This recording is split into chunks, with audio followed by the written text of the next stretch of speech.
Саламатсыңар урматтуу окуучулар.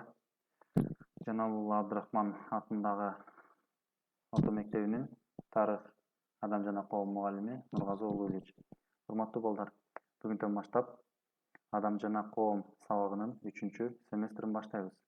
Сабактарга катышып, кайтарым байланышка чыгып тургула. Бүгүнкү сабагыбыздын темасы бийликтин бөлүнүшү. Сабактын планы: мамлекеттик бийликтин классификациясы, мыйзам чыгаруу, аткаруу жана сот бийлиги. Бийликтин бөлүнүшү: мамлекеттик бийликтин мыйзам чыгаруу, аткаруу жана сот бутактарына бөлүнүшү алардын өз ара ишмердүүлүгү, тең салмактуулуктун болушун болжолдогон мамлекеттик башкаруунун түзүлүшүнүн жана иштеринин принциби. Мамлекеттин толук кандуу өнүгүүсү үчүн бийликтин бөлүнүшү зарыл. Бийлик ар бир адамдын колуна топтолгондо аны өз жеке кызыкчылыгы үчүн пайдаланышы мүмкүн. Ошондуктан бийликтин 3 бутагы сунушталган. Кыргыз Республикасындагы бийликтин бутактары: мыйзам чыгаруу бийлиги, аткаруу бийлиги жана сот бийлиги. Мыйзам чыгаруу бийлиги. Жогорку Кеңеш — Кыргыз Республикасынын парламенти. Жогорку Кеңеш өзүнүн ыйгарым укуктарынын чегинде мыйзам чыгаруу бийлигин контролдоо функцияларын жүзөгө ашыруучу жогорку өкүлчүлүктүү орган. Жогорку Кеңеш референдумду дайындоо жөнүндө мыйзамды кабыл алат, президентти шайлоону дайындайт, конституцияга өзгөртүүлөрдү киргизет, мыйзамдарды кабыл алат, мыйзамда белгиленген тартипте эл аралык келишимдерди ратификациялайт жана денотациялайт, республикалык бюджетти жана анын аткарылышы жөнүндө отчетту бекитет, Кыргыз Республикасынын мамлекеттик чек араларын өзгөртүү боюнча маселелерди чечет, мунапыс актыларын чыгарат, иш жүзүндөгү конституцияда белгиленген тартипте президентке айып коет, президентти кызматтан четтетүү жөнүндө чечим кабыл алат.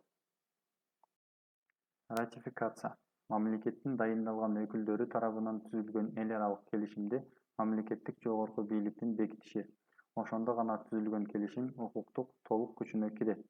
Денотация: мамлекеттин түзүлгөн макулдашуусун жокко чыгаруу тууралуу тийиштүү документтер менен расмий баш тартуусу, жокко чыгаруусу. Аткаруу бийлиги. Кыргыз Республикасынын аткаруу бийлигин өкмөт ишке ашырат. Кыргыз Республикасынын жаңы конституциясына ылайык өкмөт министрлер кабинети болуп өзгөрдү. Аткаруу бийлиги: министрлер кабинети, ведомстволук министрлер, мамлекеттик комитеттер, административдик ведомстволор жана жергиликтүү мамлекеттик администрациялардан турат. Министрлер кабинети Кыргыз Республикасындагы аткаруу бийлигинин жогорку органы болуп саналат. Министрлер кабинети төрагадан, төраганын орун басарынан, министрлерден жана мамлекеттик комитеттердин төрагаларынан турат. Ошондой эле министрлер кабинетинин түзүмүнө министрлик жана мамлекеттик комитеттер кирет. Сот бийлиги. Кыргыз Республикасынын сот системасы Конституция, мыйзамдар менен белгиленген жана жогорку соттон, ошондой эле жергиликтүү соттордон турат.